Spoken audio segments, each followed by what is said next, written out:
Hi, I'm James Shillinglaw here in Budapest, and I'm here at the Asta River Cruise Expo, and I'm really interviewing all the great leaders of river cruise lines, and this lady next to me is one of them, Pam Hoffey, who's the president of Avalon Waterways.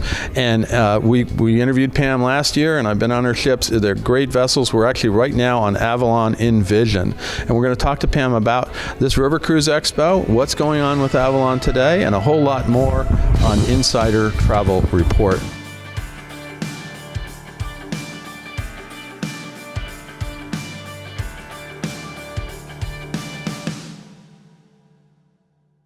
Pam, it's great to see you as always. It's wonderful, and it's great to be back here in Budapest. Right? It is absolutely great to be back here. I was thrilled that the Asta River Cruise Expo is here in Budapest again. It's always fun to be in this city and to support this region again a second year in a row. I know, and it's great. We just got done with a whole. You did a great job on the panels today. We learned all about a lot of different ways to sell river cruises. But let's talk specifically about what's going on with Avalon. One news that I had was that you just launched a sort of a TV commercial you're launching digitally with an actor who it looks like he's perfect to give it, and you can go find this video and we'll show a little bit now. But in fact, let's take a look at that right now. There may be comfort in the usual, but true discovery and remarkable experiences are the rewards for the curious. They are the gifts that reside beyond the ordinary. Welcome aboard Avalon. Smaller ships, bigger experiences, fewer people, more of everything, right at your fingertips. And you wake up in the best staterooms in the business, to a new port every day, right in the heart of great cities, with nothing but possibilities ahead.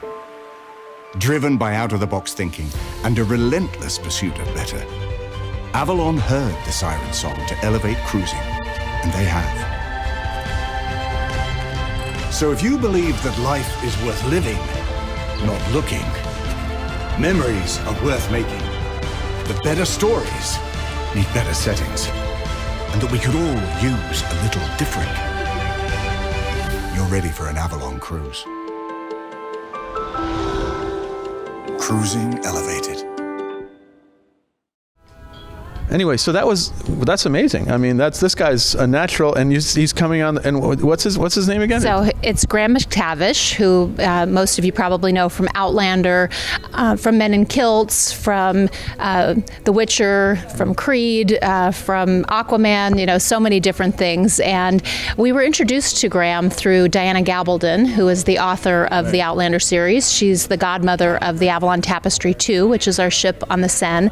And we have a series called the Storyteller series that right, I've seen, we've written about that. Yeah, thank you for that. And Diana has done quite a few cruises in our Storyteller series. She was actually the kind of the spark to creating a series about it. And so she suggested Graham to be a spokesperson for us to really kind of bring the Avalon story and what makes us different to life. And this commercial really does it. And it absolutely does. Plus, he's got this Scottish accent. So I'm Scottish descent, so I love that, and I'm a sucker for a Scottish accent. Well, there are a lot of people who are, and the feedback from this has just been incredible. I shared this morning some of the, social media posts that came when we first put this on Facebook, and so many people were saying, "Oh, if he's part of the deal, I'm coming on the cruise," and it was really fun. And so we actually have today. I announced at the Asta River Cruise Expo, and it was the first time we're saying this, that he's going to be our next storyteller. So he's coming on a cruise with you this year, right? In 2024. 2024. So in October of 2024. He'll be doing a Rhine cruise with us as a storyteller. So I think we're going to have a little demand for that one. Right? I have had multiple people coming up to me asking me the exact date it's launching, which I don't know the exact date yet. We're still finalizing the itinerary because we're customizing it to really be things that he wants to have as part of the itinerary, which is something we do with our storytellers. So I don't know the exact date it'll launch, but it was just too good of a story to not have that as our big news today for the announcement. No, and it was pretty cool, and I didn't know it about before, but now I do, and now you do. you can take a look at it and download the video, show it to your clients, and you're going to have to sign up. I think you're going to have to sign him up to a lot of cruises. Well, we would love to. We'll see. We'll see how that works out. Let's talk about Avalon right now. How many ships overall do you have now? So we have 13 ships at this point, 12 operating in Europe this year and 1 on the Mekong. Okay. So our fleet's a little bit smaller than it was pre-COVID, but we'll have 14 next year with our new ship, the Alegria, on the Douro in Portugal. So we'll be growing back very quickly to our pre-COVID size. Absolutely, and you have some great ships. You were the panoramic suites. You were the pioneer in that, showing everybody how you can really open up a cabin. That's amazing. Absolutely, and that is what we're really known for. So thanks for bringing up that stateroom. And that's what I think everybody's been kind of loving on this as I've been doing some of the ship tours here today. And that is still the wow of Avalon, is those rooms with the bed turned to face the view, the 11-foot wide wall-to-wall, floor-to-ceiling window that opens 7 feet and kind of creates a balcony within the room without losing any of the space. People come in, and the fact that 80% of our cabins are that room just really is what makes Avalon so special and easy to sell for advisors. I have stayed in that room, and it really is. And I remember when it was announced. It seems a long time ago, but it was revolutionary at the time. It still is revolutionary. Yeah. So our first one was built in 2011. So it was a while ago, I guess. But myself, I know, and every year when we're going to launch a new ship, so even the new ship on the Douro, we thought, oh, should we change the design? And we just keep going back to that stateroom because it's just, we can't come up with a way to make it any better, to tell you the truth. It is really, you don't have to make it better when it's so good. Now, the other thing you're very known for is your active itineraries and places where you really can, we all think of river cruising, not we all, but traditionally it's been older crowd, not as active, and now if you're old, you still have to be active because you have a whole range of active and adventure cruise levels of cruising on your excursions, right? We do, and the interesting thing is that really came out a lot today, I think, in the conversation at the panel. Every river cruise line was talking about the fact that we are seeing a lot more young people, and it doesn't mean that that's all that river cruising is for. River cruising can be still a passive experience if you want it to be, but it can also be a super active experience, and that I think is what's just like any type of travel, it can be whatever you want it to be. And I think that that's really what makes what we're trying to show with river cruising, and with Avalon in particular. We are seeing a lot more young people come, and our active and discovery cruises that you mentioned really are unique, and they are special to Avalon. We have always 3 different choices of excursions every day. So typically an active excursion, and these are included excursions that are things like canoe trips, kayaking, e-bike excursions, hikes, really fun, active, engaging excursions. The discovery excursions are things like going to a winery, going to a cooking class sometimes with the Rank brothers who created our Avalon Fresh healthy dining program on board, a painting class in the style of Van Gogh. So all sorts of unique things that are kind of engaging in the passions that you might have and what you want to experience when you're here. And then always a classic excursion. So it's great for people who are traveling in a group. Maybe you and your partner don't want to see the same thing every day either. That happens a lot. Exactly. I mean, my husband and I did one back in 2019, I guess it was, and we did different things a few times. We wanted to do different things, see different things. I had been to some of the places before, so he did the classic, and I went and did one of the more experiential things. And we came back together and had lunch and talked about what we did. And then he was saying, "Oh, I wish I'd done that instead," and wants to come back. There's always a next time, so they'll come back. That's one of the things we talked about today on the panels that they talked, is that obviously we have certain rivers that maybe people have experienced, like the Danube, like the Rhine, and they say, "Oh, well, I've done those rivers. Do I need to do them again?" You find a way to do them again in a different way with different activities, different things, and I think you're leading the way on that as well. A lot of other river kinds are doing the same thing, but they want to try to get a different way to see the Danube.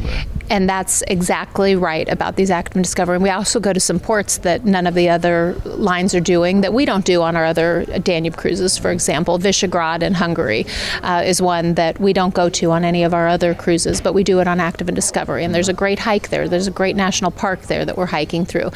There's a castle that Dracula was kept in, and there's a medieval knights tournament that happens at the top of that castle. You know, it's just really, really unique experiences. We have canoeing in that town, so all sorts of great things, and nobody goes there. No, that's great because I mean, for me, I mean, I hike up to Dürnstein Castle, and I think I've done an active after pack, which is true. I mean, I did. I just did it a few days ago, but it's great, and I really wanted to do it almost because I like doing it. It's active, and I remember though one time on a river cruise, it was 90 degrees in the summer here in Austria, and I went up there, and about halfway up there, I said, you know what?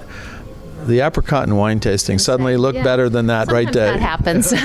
So I didn't turn around though. I went all the way to the top. It was an easier time to do that, I bet. I think so. Right now, this time of year was great. Now, anything else? Any other new itineraries, new things? And no new ships at the moment, right? Not in 2023. Nothing new. 2024 is our new ship on the Douro. So that's right. You mentioned the Alegria, and it is selling incredibly fast. We are so thrilled.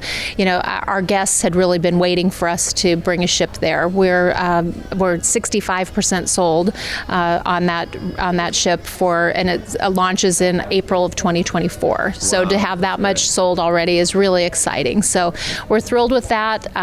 So that's new, and we hopefully will be announcing something else new soon, but I'm not ready to announce it yet. Well, I'm sure we'll have another chance to do that interview and put me down for the Douro cruise for next year, because I have never actually done the full Douro. I've done a lot of christenings on the Douro. Okay. I've done from on the top and the bottom. Well, I told you we're going to sail together, so absolutely. It'll happen. Next time we're doing that, we are sailing together in a way here, but the next time we're going to sail together. That one, the other one, I got to do the Mekong one of these days. So we'll see what happens. That would be great. Pam, it's great to see you here as always. Learn more about what's going on with Avalon and this new spokesperson that you have with Graham and all that. With the commercial, it's a wonderful commercial, as you saw, and just the way you've developed these active and discovery and active excursions that really makes the cruise very different. Well, thank you so much, and I really appreciate the time here. And to have 750 advisors here in Budapest is just such a gift for us, and to take part in this event. So we're thrilled, and thank you to ASTA and to all the advisors who spent the time to be here. So it's nice to have everybody who's joining us here through this to have a little taste of it as well. Absolutely. Hopefully they can join us next year in Amsterdam. And next year will be Amsterdam, and Pam is right. There's even more travel advisors here. 750. I think we had for a first show last year, we had a pretty good attendance, but this has been off the charts. And a lot of advisors are first timers that have never sold a river cruise. Maybe they've sold it, but they've never been actively involved and gone on one. So it's been really great. Absolutely. So if you are considering getting into river cruising, this is such a great experience to see all the lines, learn great tips. I learned things from some of these advisors on the best ways to market and build river cruise business today. So it's a great way to get into river cruise marketing, learn how to build groups and sell river cruising. So if you're thinking about it, it's such a lucrative part of the travel industry for advisors. Please come and join us next year. We'd love to see you. Again, Pam, thanks very much. And I'm James Shillinglaw for Insider Travel Report aboard Avalon Envision here in Budapest.